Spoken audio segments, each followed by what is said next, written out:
All right. Happy Sabbath, everybody. We are back streaming and, live on YouTube about Jacob's red lentil now. We studied about basically cholesterol and heart attacks and strokes with our previous studies about, grains and fats and all that, but now it's time to move on to another of the biblical foods, which is the lentil, the red lentil of Jacob. All right. Okay. And how that is applicable to the food that we need to not only eat, but also witness to the world who is getting sicker and sicker. All right. Okay. Let me just put this here. Okay. The story about Jacob and Esau, we obviously know it's in Genesis 25, right? Genesis 25, where Esau was so hungry after he come from I guess he was out and about, because what type of food does he like? And he served his father. Venison, right? Yeah, venison. So Esau liked venison, and Jacob liked what? Lentils. Red lentil. Right there, okay. It's a comparison between venison and lentil. All right? Deer.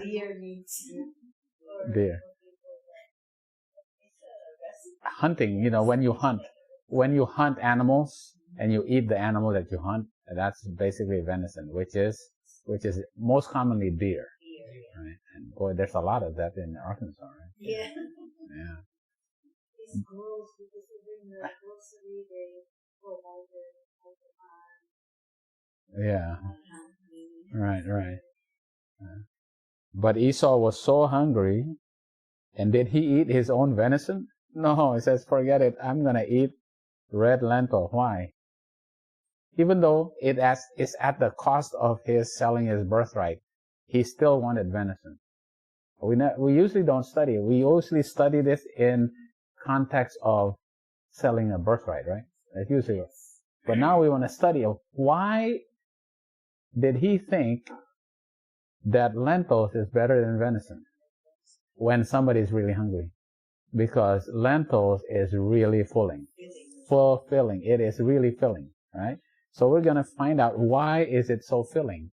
So, it's essentially venison versus lentils, right? Venison versus lentils. And boy, we're going to tell you why venison loses and lentils win, all right? For your health.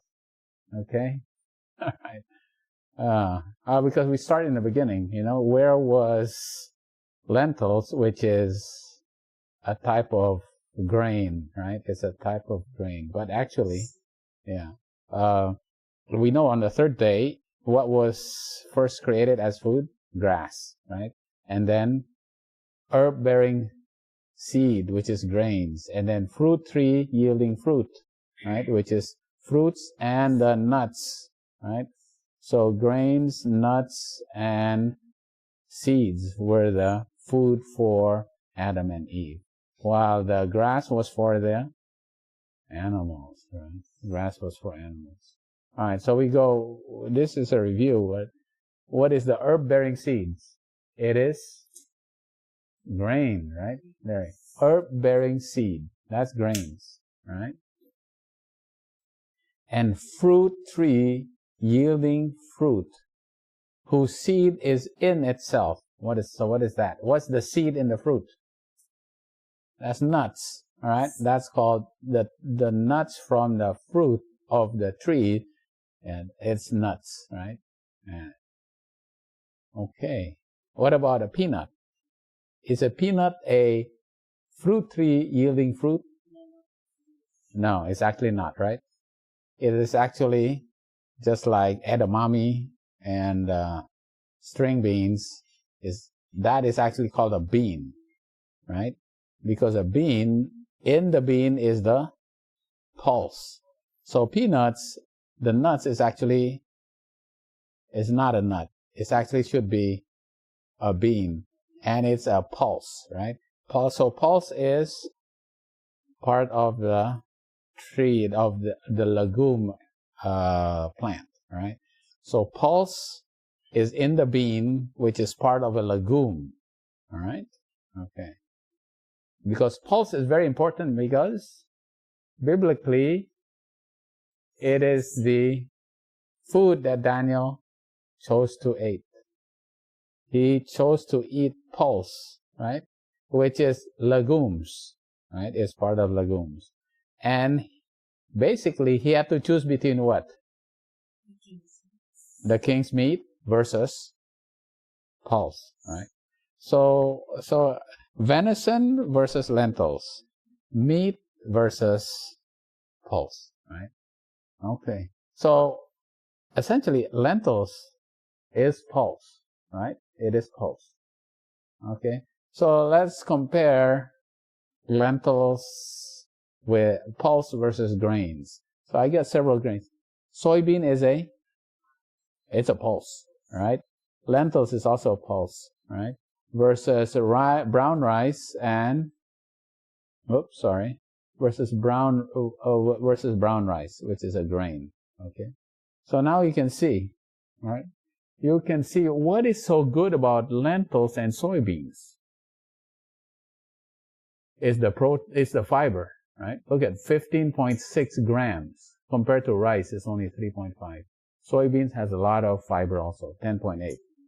And then protein, right? Brown rice, kind of small amount of protein. And the thing about soybeans is what type of protein? It's complete protein. So what's the definition of a complete protein? It has all the essential amino acids that the body cannot synthesize, right? And in a sufficient quantity, right? Because all the other type of foods are deficient. It's not that it doesn't have all the amino acids, but some are deficient in certain amino acids. For example, rice. Rice is low in lysine, which is an essential. It's not that it doesn't have any lysine, but it's low in lysine. And then lentils is actually low in methionine, right? But soybeans has a sufficient quantity of all the essential amino acids, all right? Okay, all right. The other thing is the glycemic index, how high it spikes your blood sugar after you eat, right? These grains and these soybeans, if they are unprocessed, they do not spike it very high. But, rice spikes it a lot higher than compared to lentils and soybeans. Right? Soybeans has a very low glycemic index, right? Okay, but anyway, none of them have cholesterol, right? No cholesterol. Because what is cholesterol used for? It's for use of making muscle and nerves and brain, There's none of that in plants. So there's no cholesterol. Okay? A lot of vitamins though. But the main thing is this fiber, right? Not only fiber, but also protein. Protein in the plants. So we're going to concentrate on the fiber here. Right? How do you classify fiber? As insoluble and soluble, right? This is the one that the insoluble is basically like wood or paper, which is cellulose, right? That's cellulose. This is look at all the bonds. It is so complicated. All the bonds are attached to all these other molecules of glucose right next to it. It is so complicated that our body cannot digest it, right? And it is insoluble. It is not soluble in water. Right? However, the resistant starches, you could actually ferment it. It's still insoluble, but you can actually ferment it. Remember, Faye, you're the one that made sure I remember that resistant starches can be fermented. Okay, but soluble, this is what it looks like, and soluble because it's soluble in water. And the thing that the one that I always remember is, there's all kinds of psyllium xanthan gum, but beta-glucan is the most famous one. You remember what beta-glucan is. So if somebody says beta-glucan, it's soluble fiber, right? It's soluble. Why is this important? Because the soluble fiber, a lot of things dissolve in it.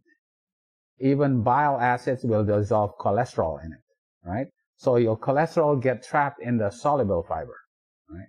And what sweeps it out of you is the insoluble. So that's how you think about it. Yeah? The soluble traps it, and the is the broom kind of thing, right? That is like a stick, it's right. Yeah. But you trap all the, cholesterol, poisons, and, extra carbohydrate in the soluble, right? Yeah, that's kind of way of thinking about it, right? This is, it traps it in this gooey, viscous matrix, and this is what sweeps it out, right? Okay.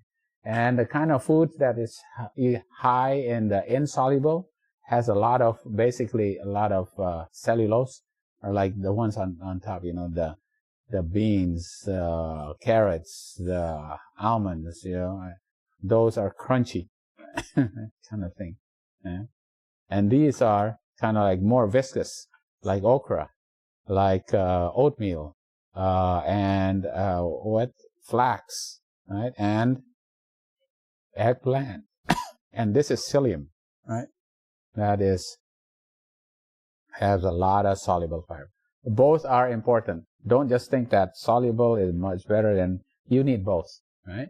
And then this has a combination. I put this in the middle because apples and like soybeans have kind of like a combination of both, there has more insoluble, there has more soluble, right? Okay.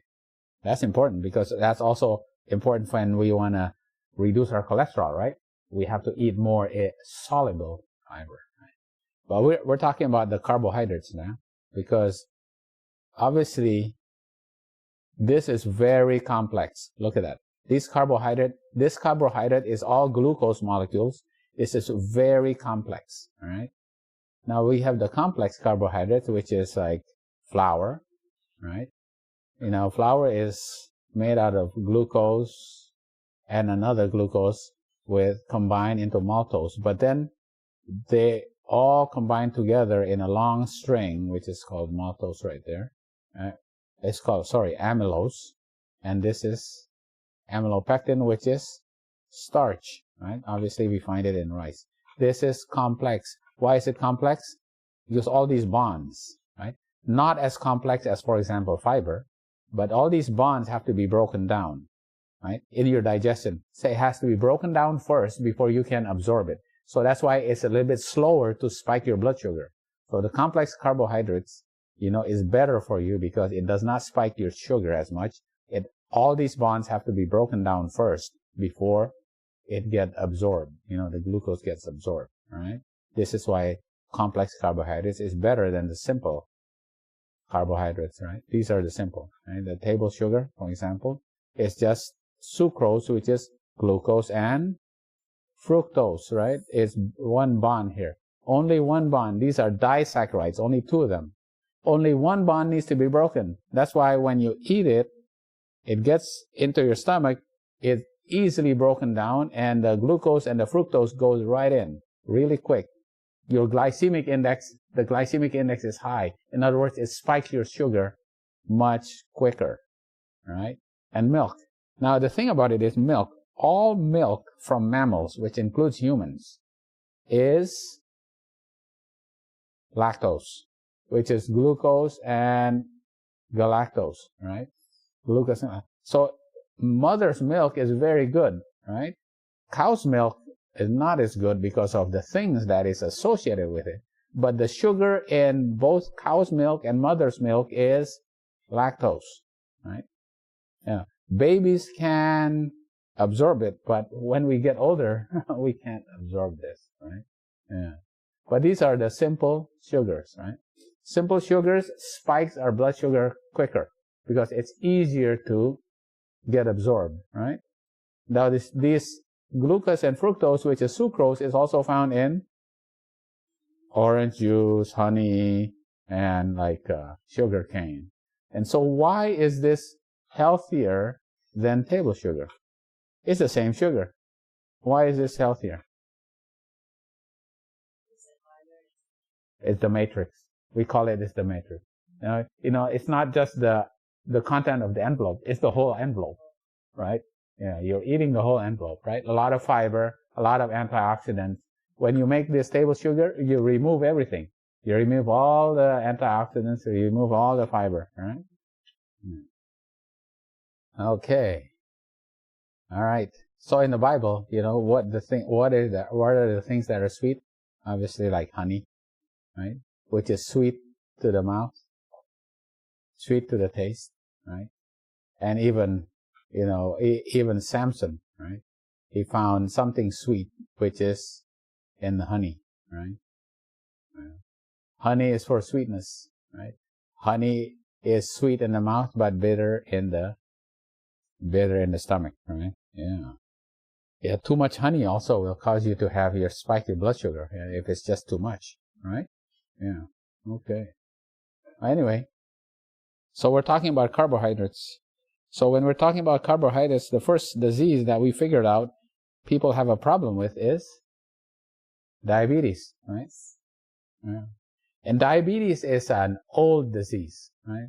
It was already described, right, in the time of the Egyptians, right? And the diabetes is actually a disorder of what, actually? Not just sugar being high, but the problem is your reaction to insulin, right? You either do not react to the insulin or you do not have enough insulin. It's a problem with insulin, right? Either you do not have enough insulin or the insulin that you do have does not work in you, right? You're resistant to insulin. So it's the resistance of insulin or the lack of insulin, right? That's diabetes, which then spikes your sugar, right? So it's not just about high blood sugar, right? It's the reaction to insulin. All right. Right? It was written in the papyrus. And what does that say? Right? It causes people to eliminate urine, which is too plentiful. And this is because the sugar then spills out into the urine and it pulls the water out, right? And when it pulls the water out, then you urinate very frequently, right? We call it frequency, right? You urinate frequently. And you become dehydrated. And because you're dehydrated, you want to drink some more.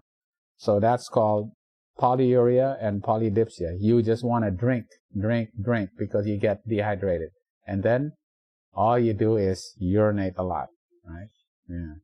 And then you start losing weight because you lose a lot of sugar and you can't use it and you become, right? Your body cannot use it and you become weak, right? You lose weight also. All right. This is it's an old Egyptian disease already. And because that's a transition to this promise, right? Exodus 15 verse 24.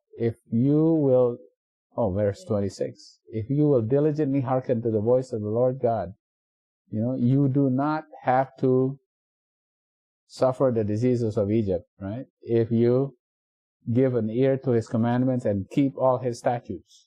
Right? Because why? Even if you do, right? Even if you do, I will heal you. And how will God heal you? With a tree, right? That is thrown in the bitter water and make it sweet, right? So the diseases of Egypt is healed with a tree, right? Not just the leaves, the bark, the flowers, the nuts, the whole thing, right? Yeah. And this is important, right? Because this is the basis of the health reformation, right? And the health reformation symbol is the pot of manna that was eventually given after this episode, right? Okay, but we'll stick with the disease of Egypt, which is one of the diseases of Egypt is diabetes, right? Okay. All right. They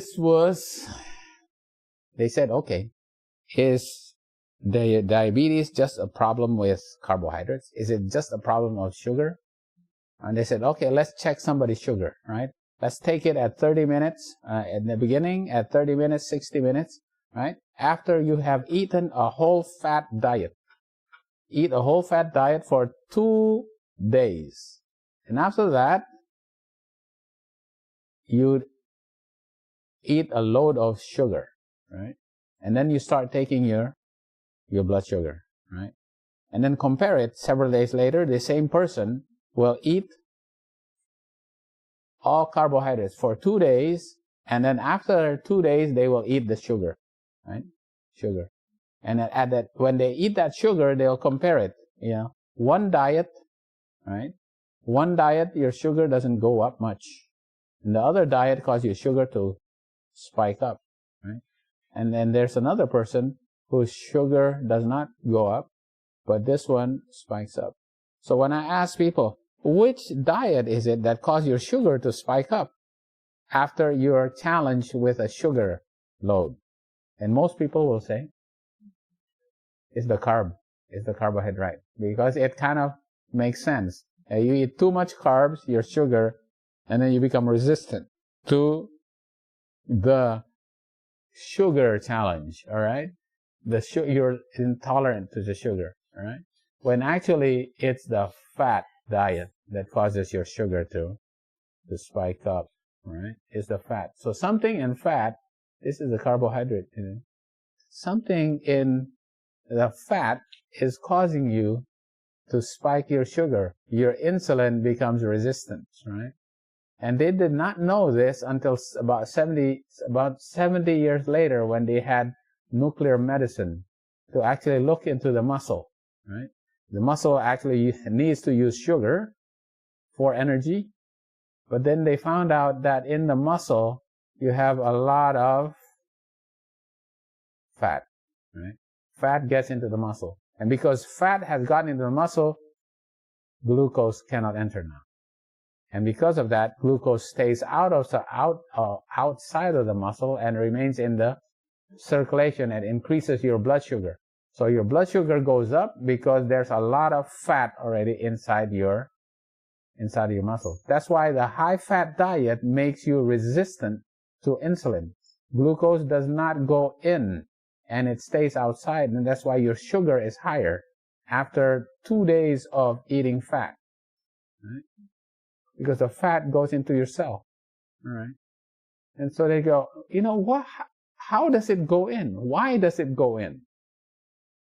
So they found out it's because a certain protein that is broken down, a certain protein is broken down with amino acid called valine. This valine is a branch chain amino acid. It's branched right here. Carbon now is branched, right? Branch and it's branched. This is a branch chain amino acid called valine. Valine is broken down to 3-HIB, right? 3-HIB, the breakdown of this protein allows for fat to go in, right? So this amino acid allows fat to go in, and because of that, sugar stays out. What kind of valine is a branched chain amino acid?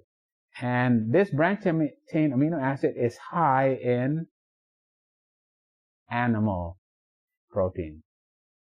Animal protein has a much more of this valine as compared to plant protein, right?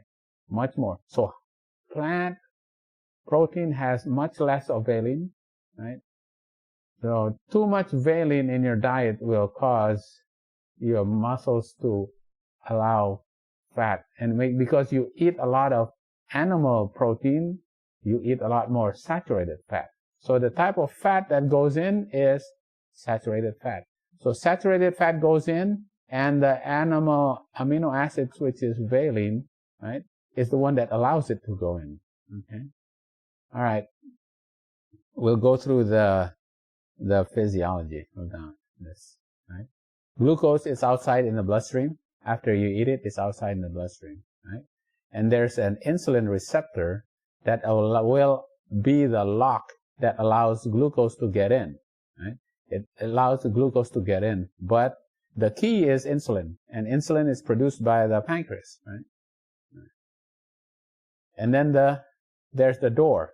The door actually hides inside the cell, right? And only comes out and opens up, after a series of complicated, it's like 6 steps. But anyway, I just make it into a little, animation here. There's 6 steps of this opening of the door, right? With insulin attaching to the receptor, and there's a complicated mechanism, right? Such that now the door, this vesicle, can come to near the surface and open a door, such that now glucose can go in. And when glucose goes into the muscle, what happens to your glucose outside the muscle in your blood vessels? It goes down. So your sugar goes down as your sugar goes into the cell and being used for energy, right? Because the insulin is the key that opens up the lock of the door, right? Okay. Another way of actually making this door open is by exercising, right? So you don't need necessarily have too much insulin. You can just exercise and that door will open to let out the glucose, because your body needs the glucose when you're exercising, right? Right. Okay. So now, what is diabetes type 1? In diabetes type 1, what happens to the pancreas? The pancreas basically no longer makes insulin, right?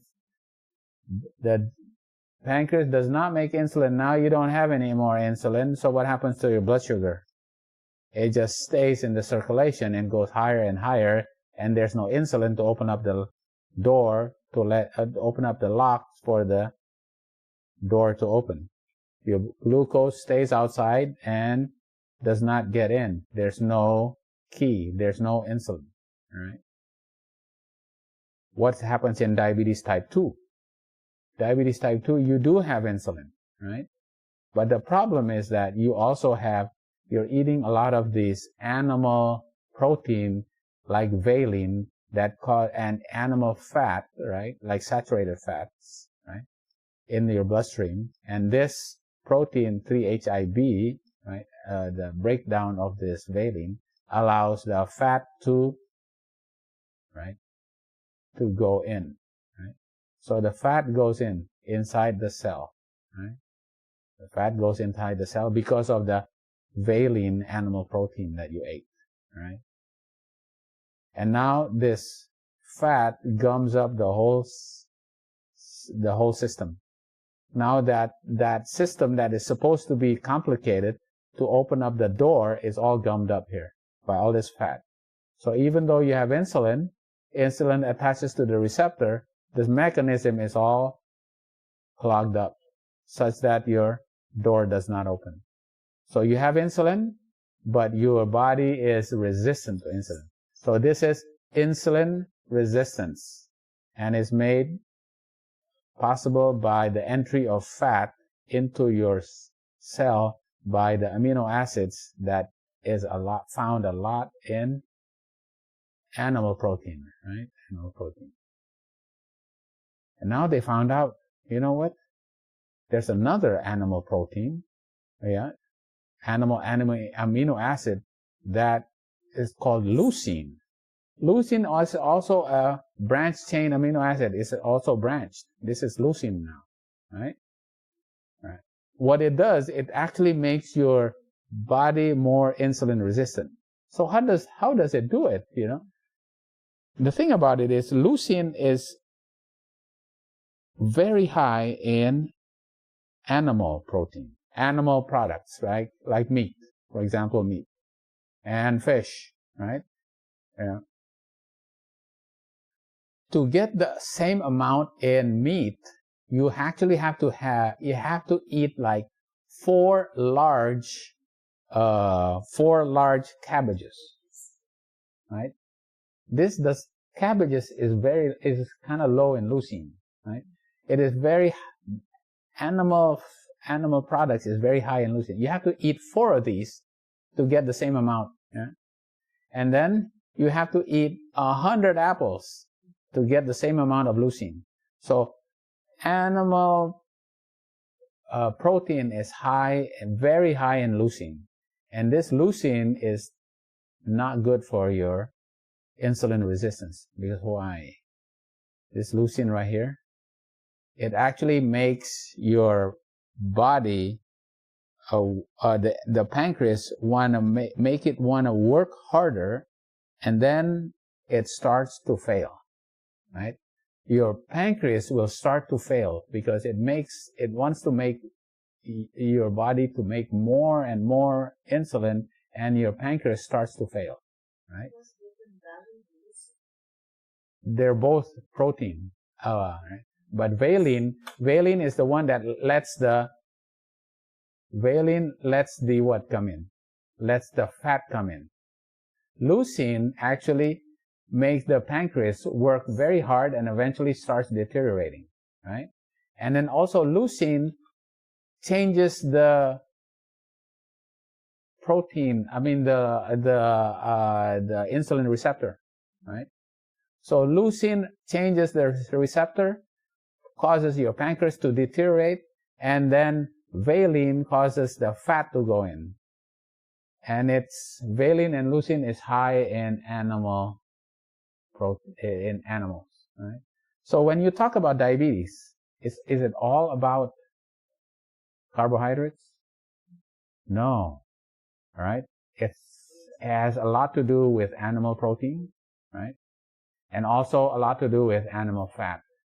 Animal fat and animal protein predisposes you to diabetes type 2, right? And obviously, valine and leucine is, right? So this knowledge here, just goes to show you that it's not all about sugar, right? It's about animal fat and animal protein. Right? It's not about carbs. It's not all about carbs. It's about animal fat and animal protein also, right? Yeah. Carbs is okay, Right? So what did they find out in the old days before insulin? What did they find out, helps? And they had to find all kinds of plants, right? They tried opium alkaloids, belladonna, salicylates, those don't work. And then they found Syzygium communis. There's a lot of it in India, but Syzygium is actually found in Indonesia. I don't know what kind of plant that is, right? But maybe there's got to be some in the Philippines, right? And then also blueberries and string beans. This is not string beans. This is regular beans. This actually can reduce your glucose to some degree, right? These work, right, to some degree, but not enough, all right? And then, the question that I always ask by people all the time is, what about bitter melon? Is bitter melon good for diabetes? They said, you know what? Why? Why is it good? So I asked them, why is it good? Because it's bitter. It's bitter. It goes against sugar. Sugar is sweet. Bitter melon is bitter. So it must work, against sugar. As a matter of fact, they've done a study, and they found out that bitter melon it only reduces your sugar just a little bit. It does not work that well, right? So if you're saying, okay, I want to reverse my diabetes with bitter melon, it does not work that good, But what does work good? What works good? It's actually oatmeal, right? Even in 1903, they found out that people who came to the hospital with sugars out of control, they fed them oatmeal and their blood sugars responded, right? Yeah. A lot of the doctors in those days said, wait a minute, that doesn't make sense. How could people with diabetes, you give them carbohydrates and their blood sugars get better? Wait a minute. This does not make sense. And a lot of this was actually rejected, right? Here, it was rejected by the medical community back then, right? But it actually works, right? Let me show you up here, right? So between January 1 and January 9, they just get regular food. The urine in the sugar in the urine remains high, right? It means that greater, like 100 or more. But then they started giving them oatmeal for like 9 days here, 9 days of just oatmeal, and now the sugar in the urine starts going down. It used to be in 100, now it goes down. Look at 8.4, 2.0, down to 1, and eventually they get oatmeal diet plus regular food, right? And they went down even to 0. No more sugar spilling in the urine with oatmeal, right? Starting for 7 days just oatmeal, and then you start adding food, right? Oatmeal actually works, right? Before the invention of insulin, right? So your sugar goes down in the urine, right? Okay. Now this is what what they found happened with people. Once they figured out that people can take medicines, right? They found out they invented insulin, and they invented the sulfonylurea, like glipizide, right? And then they invented metformin, right?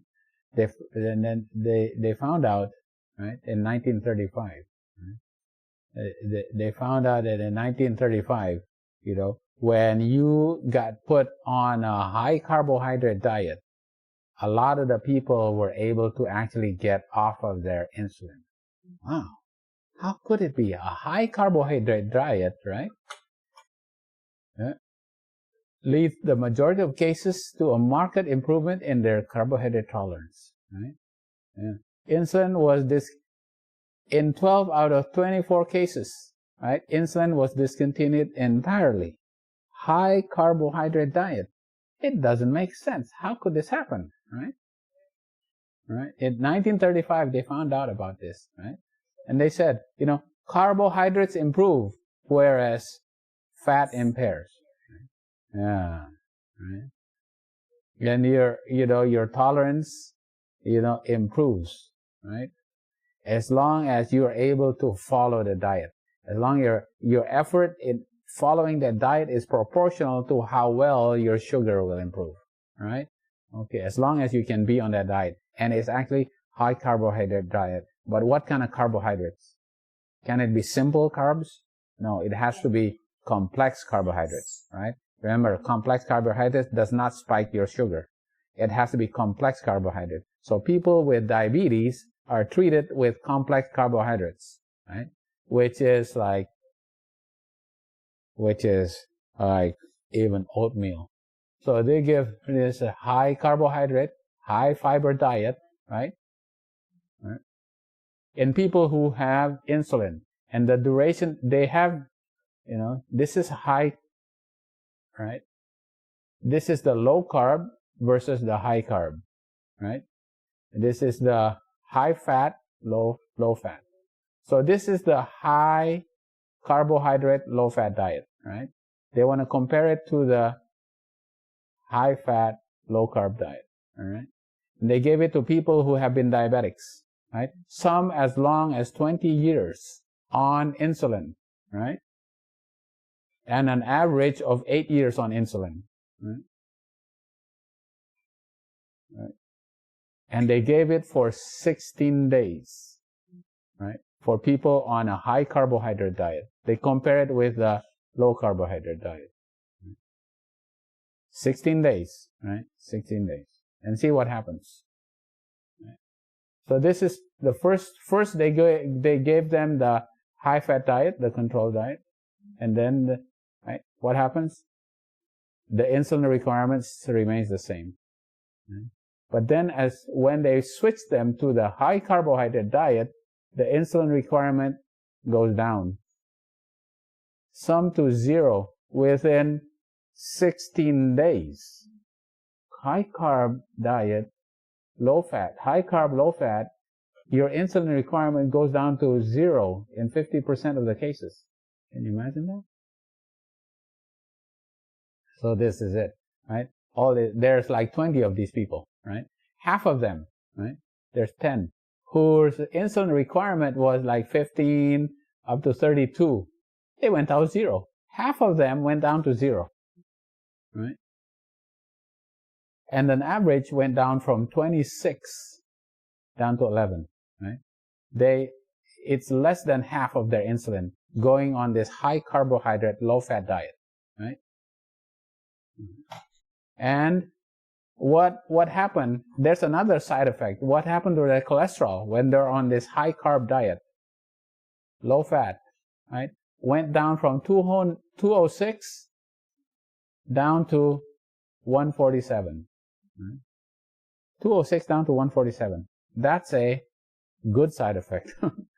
Their sugar goes down. They don't have to be on insulin. 50% of the cases got off of insulin, and their cholesterol went down from 206 down to 147 on a high carb diet, low fat diet, right? High carb. And it's, it was first found with oatmeal, right? Okay. So what is it about oatmeal that controls your blood sugar, makes you more insulin sensitive? What is it? They said it's the low calorie, right? And what type of fiber is in beta-glucan? What kind of fiber is this? Is the soluble fiber. Is the soluble fiber that will trap, right, the sugars, so that the sugar does not spike, right? It does not spike, right? Is that soluble fiber, right? And then it has to be, the thing about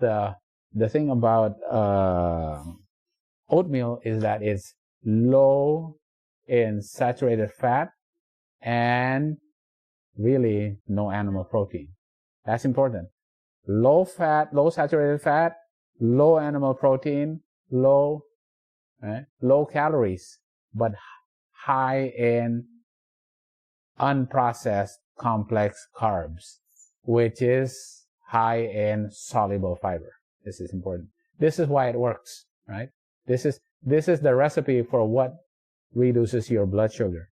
Low saturated fat, low animal protein, high in soluble fiber, and low calories, right? Low calories.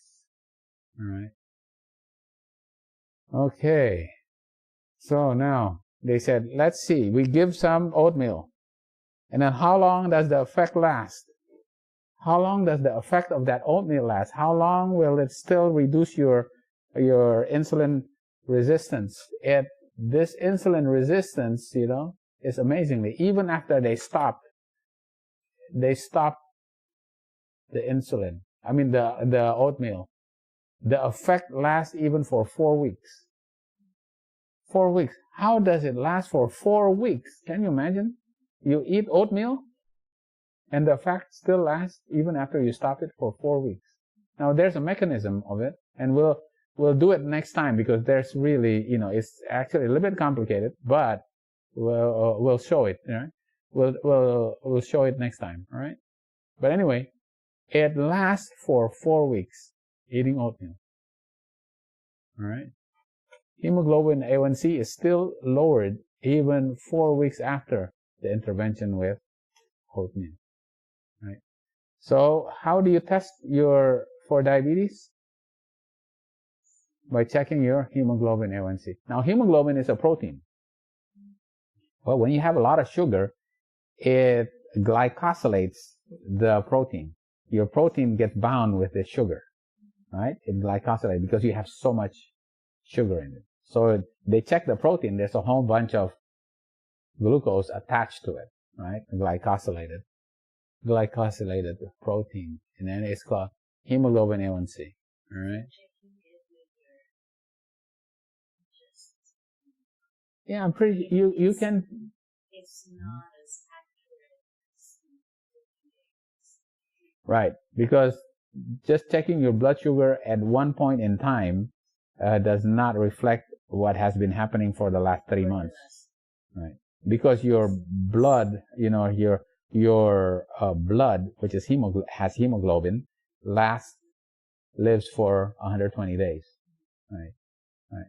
So your hemoglobin gets glycosylated, right? And so for the last 3 to 4 months, the average of your sugar, right, is reflected in your hemoglobin A1C, right? So you can't, because a lot of people, before they go to their doctor and get their blood test, they go, oh, I'm going to exercise, I'm going to diet. And when they get their finger stick, oh, it's good. And then what happens when you check the hemoglobin A1C? Oh, it's high. It's bad. So she should have done it like 4 months before. So A1C is very important. Because it's the average. Yes. It's the average for the whole 3 to 4 months. Because a lot of people will just diet. You cannot cheat. Right? And what's the number? What's a good hemoglobin A1C number? Between, it's got to be less than 5.7%, right? Less than 5.7%, right? Higher than 6.5 is diabetes. This is diabetes, right? Right?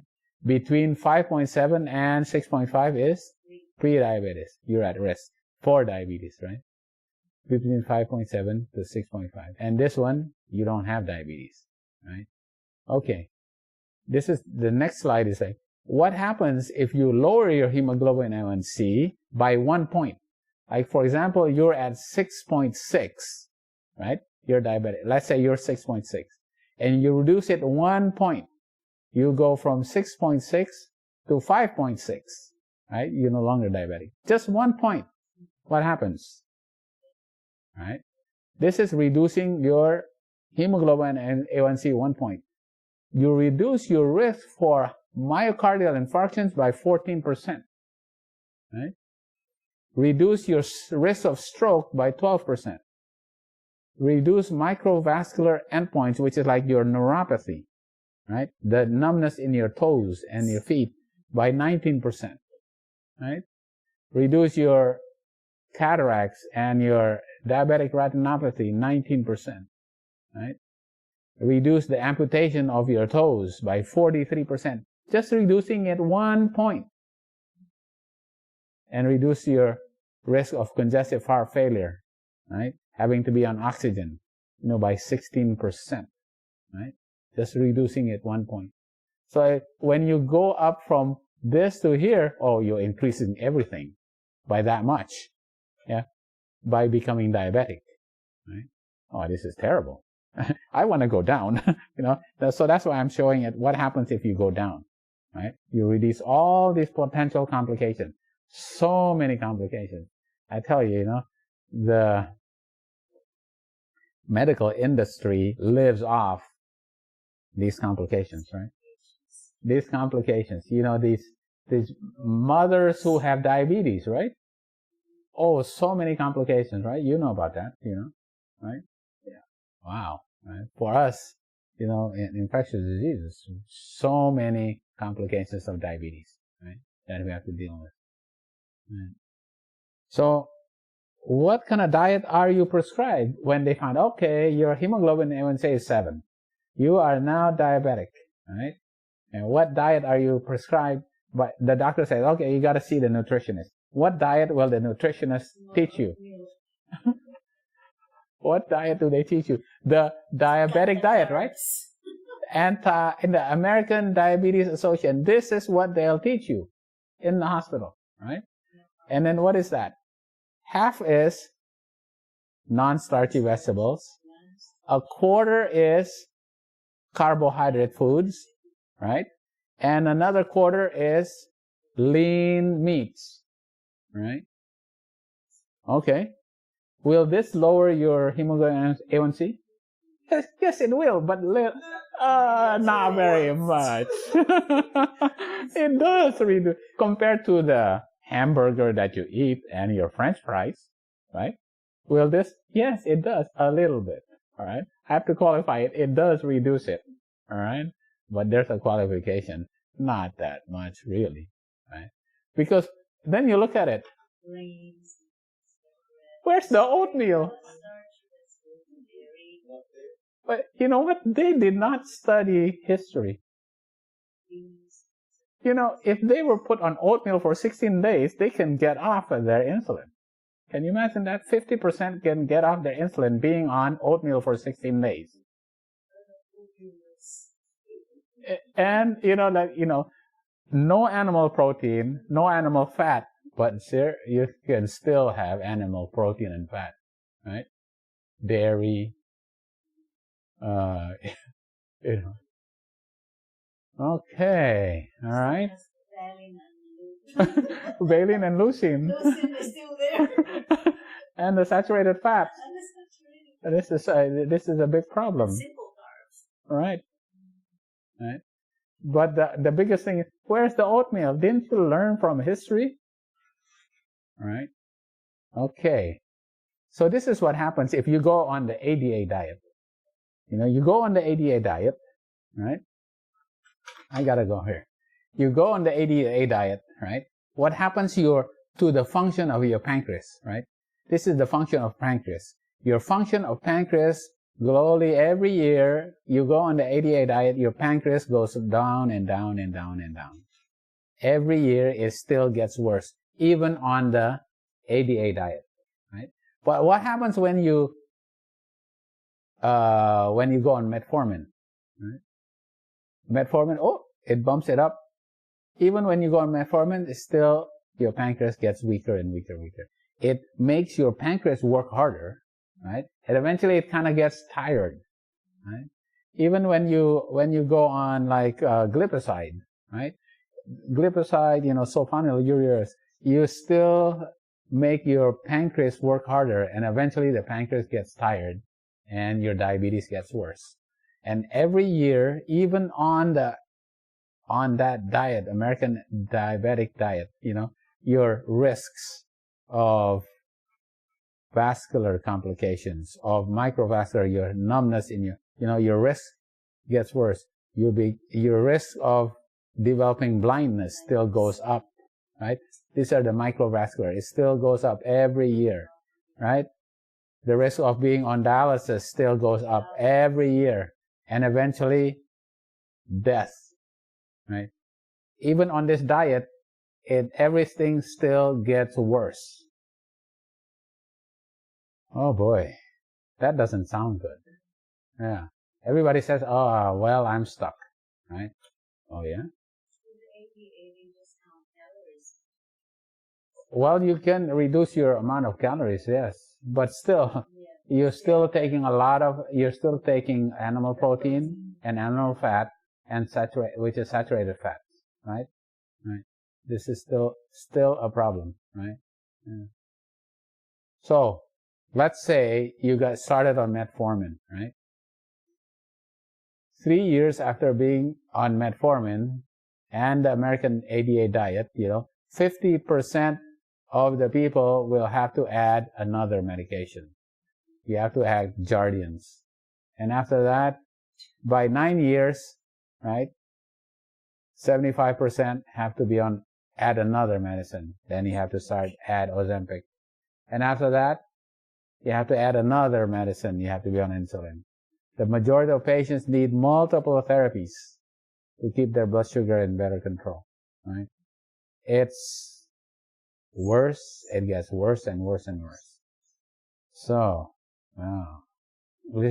So people are resigned to this fate. They're going to have all these complications and they're going to die with diabetes, right? So, so they said, is it true that the meat consumption is a risk for diabetes? Right? So they've done it at this, famous medical school. The Adventist Health Study by the School of Public Health at Loma Linda, right? Did the Adventist Health Studies. The prevalence of diabetes, right? So the Adventists who are non-vegetarians, right? 7.6% diabetics, right? As they move to semi-vegetarian, goes down. Pesco-vegetarian goes down more. Lacto-ovo-vegetarians, the lesser the amount of animal fat and animal protein, the lesser the prevalence of diabetes, right? And the same type of foods. your risk factor is reduced in half if you move from a non-vegetarian to a complete vegetarian, which is a vegan, right? And it's a direct proportional to the amount of animal protein and the animal fat that you eat, your risk of diabetes, right? Yeah.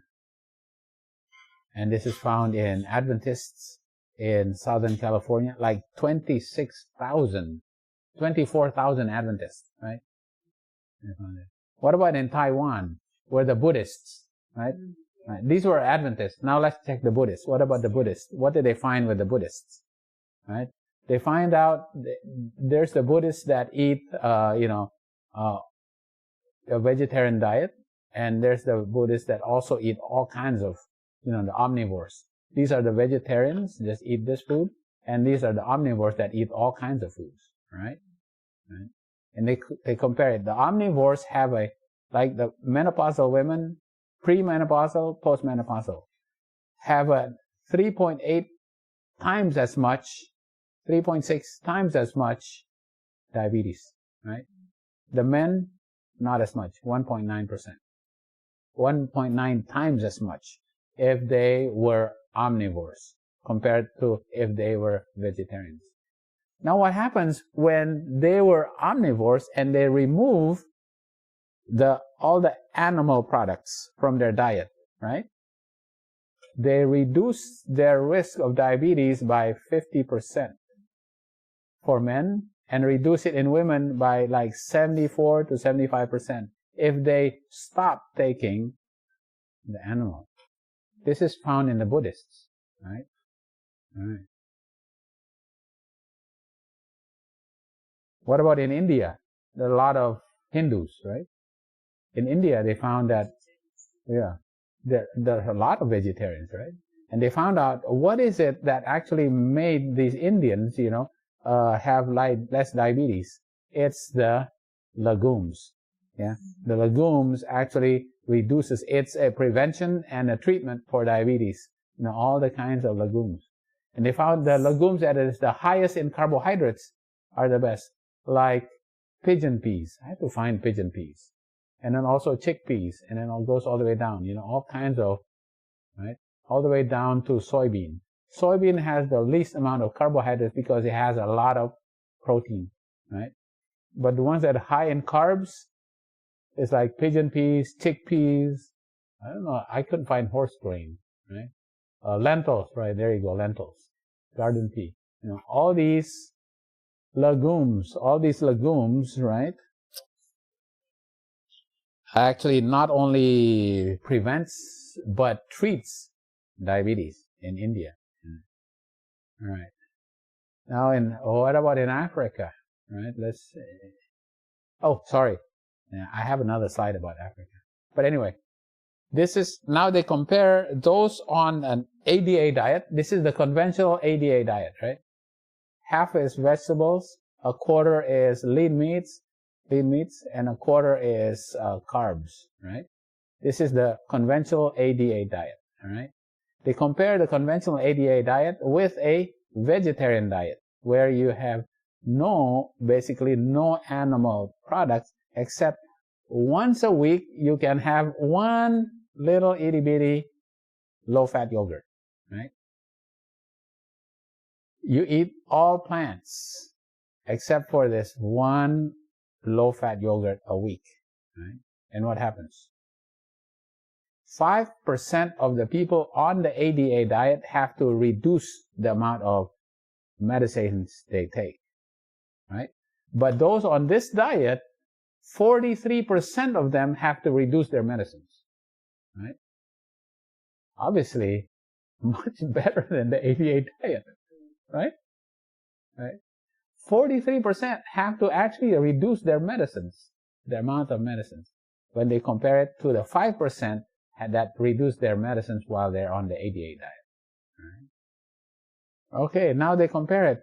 Like there's, I think, 13 people here.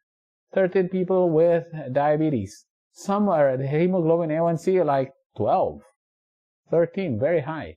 All of them above 6, right? In the beginning. and they put it on a high nutrient density. High nutrient density is basically a plant-based diet, right? Putting them on a plant-based diet, right? And then what happens to their hemoglobin A1C? Within 3 months, a lot of them are already normal. 3 months on a high nutrient density.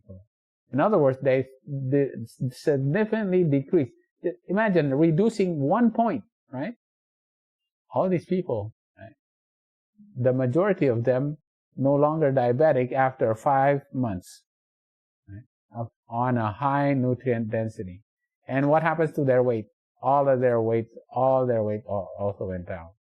High nutrient density is basically whole plants, right? Eating whole plants, right? Okay. So, what is this high nutrient density food, right? That will reduce your, basically reverse your diabetes in 5 months, right? At least 1 large salad a day with nut or seed salad dressing, right? A bowl of vegetable bean soup daily. Bean soup daily. Yeah, beans are very good, right? Raw seeds and nuts daily, right? See, the thing about it, a lot of people said, well, you know what? I can't eat nuts because they have carbs in it. I can't eat fruits. They have carbs. As a matter of fact, there's carb. I guess. Fruits, right? These are complex carbohydrates, and complex carbohydrates actually improve your insulin resistance, right? And non-bean and low-starch veggies with mushrooms and onions, right? And then a serving of oatmeal, steel-cut oats, and brown rice. Now, what is not allowed? What is not allowed on this diet is white rice, right? White rice, because white rice is very low in fiber, right? Fiber is also pretty much processed. You remove a lot of the fiber already, okay? And also no oils, right? No oils, and obviously no candies, right? It's not very surprising, okay? All right. Well, yeah, the exclusion while limiting animal products, and that while limiting is what? Only 1 little low-fat yogurt a week, right? It's half ounce, 12 ounce of low-fat yogurt. That's it, a week, right? But basically, you cannot eat, right? You cannot eat the meats and even lean meats, right? Okay, so this is where I usually end the presentation that I give, right? But we'll and what I ended is with this. The first place in the Bible that grains is actually mentioned, right? And the flax and the barley was smit. Why? Because the flax and the barley was ripe. And because the flax and the barley was ripe on the time that it is to be harvested, it is harvested because it is the first fruits. The best first fruits are harvested, and it is presented as a wave sheaf on the morrow after the Sabbath, after the Passover, right? So it represents Christ. Flax and barley, which is a type of oats, right, is representative of Jesus, right, which is the first fruits. So I always say, why don't your first food in the morning consist of barley oatmeal with flax and fruits, right? So I think this is a perfect, because it's biblical. That's having Jesus in you, right? By the food that you eat, right? Yeah. Because we know, if you follow the statutes and the commandments, none of these diseases will come upon you. And even if it does come upon you, God will heal you with a tree, with the animals, right? Or with the plants, with the whole plant. Not just the leaves, but the bark and the sap and the nuts and the fruits and the flowers, right? The whole, and the roots, right? That will be used to heal your Egyptian diseases. And the Egyptian diseases were given on the fifth and the sixth plague, because the barley and the flax was bald, was right here, and it was hit by the no, not the east wind. The east wind came here. The east wind came with the locusts. This was hit by the hail, right? The hail, right? So flax and barley, right? That symbolizes Jesus, which is the first fruits. Right? So to prevent the diseases of Egypt, we have to eat the food that is already designed for us, and also represents Jesus, and specifically for diabetes, it will reverse your diabetes in 16 days, reduce your hemoglobin A1C for the most part in 5 months, to the point that all your risk factors become significantly reduced, right? You don't have to suffer all the suffering of all those complications of diabetes, right? If you just follow, right, the commandments and statutes. Okay. All right. And that's the first part of diabetes, right? Yeah. So this is the more sure word of prophecy. All right. Let me get back to, all right.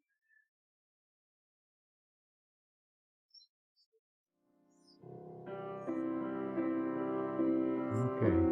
Yeah. So, that's usually about an hour and 15 minutes. The presentation. This is what I give for writing.